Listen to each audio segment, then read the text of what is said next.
Alors, je viens essentiellement vous présenter un outil plutôt que la PAC au cours de la présentation. C'est ce guide que vous pourrez trouver à la sortie de la salle.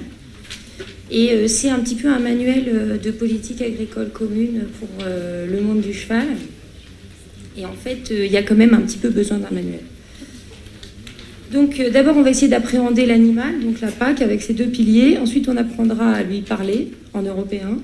Et puis, on pourra commencer à vous donner de l'imagination avec ce qu'elle peut vous offrir dès cette année. Et puis peut-être de l'imagination pour négocier la future. Donc, qu'est-ce que c'est la PAC? C'est deux piliers. Un premier pilier dédié au marché, essentiellement, et un deuxième pilier qui va un peu plus nous intéresser, qui est lié au développement rural dans toutes ses dimensions, développement de l'agriculture en milieu rural, mais également le reste du monde rural, donc développement des services, et l'axe 4, donc la méthode leader que je détaillerai un petit peu après, qui sont carrément de l'aide au projet. Alors, comment on lui parle à la PAC? On lui parle en européen, et en européen, eh bien, l'agriculteur, c'est l'éleveur. Et c'est seulement l'éleveur, donc il y a une différence avec la conception française de l'agriculture. Et c'est pour ça que pour monter vos dossiers, il faut avoir ça en tête, il faut savoir dans quelle catégorie vous êtes, et ou les gens que vous allez conseiller plutôt. Et donc, même si nous, les activités équestres, on les considère comme agricoles, les fonds et les dispositifs dédiés aux activités agricoles au niveau européen visent seulement l'élevage. Donc, on considérera l'enseignement, la pension comme de la diversification si jamais l'activité d'élevage est présente, ou même des micro-entreprises non agricoles. Alors, que peut vous apporter la PAC dès maintenant? Alors, avec son premier pilier, pas grand-chose, puisque les soutiens apportés sur le premier pilier sont généralement programmés déjà, de toute façon, pour l'ensemble de la PAC. Et beaucoup de critères d'attribution de ces soutiens du premier pilier sont historiques. Donc, je vais un petit peu passer là-dessus. Je pense que ça pourra susciter un débat auquel moi je ne participerai pas en fin de présentation. Sur le second pilier, on a quand même par contre déjà des dispositifs qui sont en marche, alors qui visent, donc, comme je vous l'ai dit, des entreprises qui sont classées d'une manière un petit peu différente de la nôtre, donc des entreprises d'élevage au sens européen, d'autres entreprises et puis même pas des entreprises.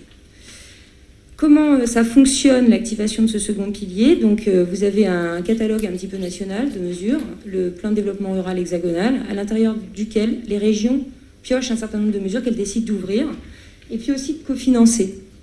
Donc, vous avez une variation de l'environnement réglementaire et des offres régionales qui est quand même assez importante. Et un petit principe quand même qu'il faut avoir aussi en tête quand on est porteur de projet ou quand on accompagne des porteurs de projet, c'est toujours un accompagnement qui se fait a priori, donc avant quand même le développement du projet.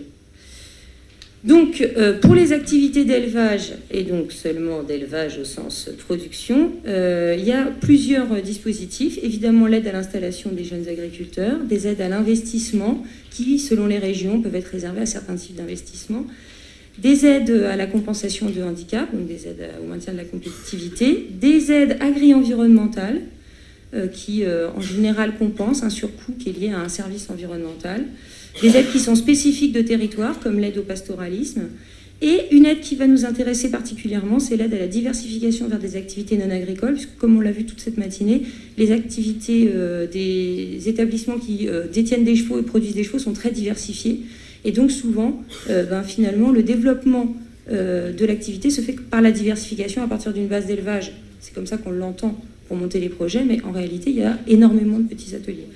Donc ce sont ces mesures-là qui vont être intéressantes pour ça, et des aides à la formation, bien entendu, pour le développement. Qui dit développement dit technicité des acteurs. Alors, ça paraît simple, mais il faut quand même le guide, parce que pour chaque mesure, il y a tout un tas de critères qui sont différents selon les mesures. Donc sans le guide ou sans un bon conseiller, c'est quand même pas si simple que ça. Vous avez des nombres d'équidés qui varient en fonction de l'objectif de la mesure, mais des surfaces également, des revenus générés. Et donc, vous avez quand même un petit peu de travail pour monter les projets. Vous n'avez pas que des projets pour l'élevage, mais vous avez aussi des projets pour des micro-entreprises. Alors, micro-entreprises au sens européen, c'est aussi une définition un petit peu différente, mais ça regroupe notamment les activités qu'on pourrait qualifier d'équestres purs, donc sans élevage, pour les créer, pour les développer, et puis pour supporter des actions transversales comme les actions touristiques, les services de base en milieu rural, qui sont des actions souvent qui peuvent intéresser une partie des entreprises équestres. Et bien sûr, des aides à la formation, toujours. Puis il y a des aides du second pilier qui ne sont même pas destinées spécialement à des entreprises ni agricoles, ni pas agricoles, ni quoi qu'on en dise, mais il y a des aides qui sont destinées à permettre la sauvegarde du patrimoine naturel, avec tout ce qui permet d'entretenir les sites classés Natura 2000, et puis patrimoine culturel, équestre. Donc il y a des aides pour la mise en valeur de ça. Il y a un festival de l'âne qui est financé comme ça. Il y a quand même des activités qui sont reconnues comme patrimoniales. Et il y a la méthode leader. Alors je vous en dis seulement 2 mots parce qu'elle est un petit peu complexe. La méthode leader, ça consiste sur un territoire à identifier les acteurs qui sont potentiellement fédérés par un même projet. Et ce projet est transversal. Et ces acteurs, fédérés en groupes d'action locale, en fait, sont les opérateurs des aides autour de leur projet. Alors des groupes d'action locaux, il y en a qui sont montés autour de produits, autour de la pomme, vous pouvez avoir autour d'un patrimoine, autour d'un site, autour d'une espèce ou d'une production. Et vous avez des acteurs privés, publics, associatifs, tous ceux qui peuvent concourir à la mise en place d'un petit programme sur l'action et qui deviennent un petit peu, à qui on délègue un petit peu l'autorité sur ce programme et sur ces sites. Donc toujours dans nos filières très diversifiées et puis avec des impacts qui vont de la nature au tourisme, à l'éducation, on pourrait être intéressé par ce genre de démarche. Et on l'est quand même déjà. Donc après 2013, oui, c'est vrai que ce guide il arrive la dernière année. Donc, ce qui est bien, c'est que pour s'entraîner, c'est quand même une bonne base, parce qu'il y a une certaine continuité quand même qui est maintenue. Et on note une certaine simplification, une volonté de simplification. Vous avez certainement entendu parler de fonds européens, il y en a beaucoup. Il y a le FEDER, le FEADER, le FEAGA. Là, je vous ai présenté seulement des aides issues du FEAGA et du FEADER. Et donc, on a une homogénéisation des règlements de ces fonds, de manière à pouvoir en employer plusieurs, certaines fois sur des actions transverses. On a aussi une autre lame de fond qui est la régionalisation croissante de la gestion de ces aides, avec certaines aides qui sont effectivement plus faciles à piloter quand on est très proche du terrain, d'autres moins faciles. Tout ça, bien sûr, n'est pas encore arrêté et fait encore l'objet de négociations. Moi, je me borne aux propositions qui sont sur la table. Donc, sur le premier pilier, c'est le droit à paiement unique. C'est un paiement qui, jusque-là, sur des bases historiques, se faisait plus ou moins à l'hectare.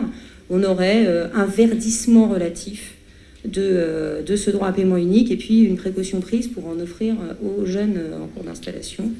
Et ce verdissement, les obligations pour obtenir le verdissement sont en ce moment sur la table des négociations, mais ça passe par des choses qui paraissent pour beaucoup d'exploitations dans le cheval assez simples. Ça passe par le maintien des prairies permanentes, le maintien des infrastructures agroécologiques, tous les habitats de la faune sauvage dans les haies, et la diversification des assolements.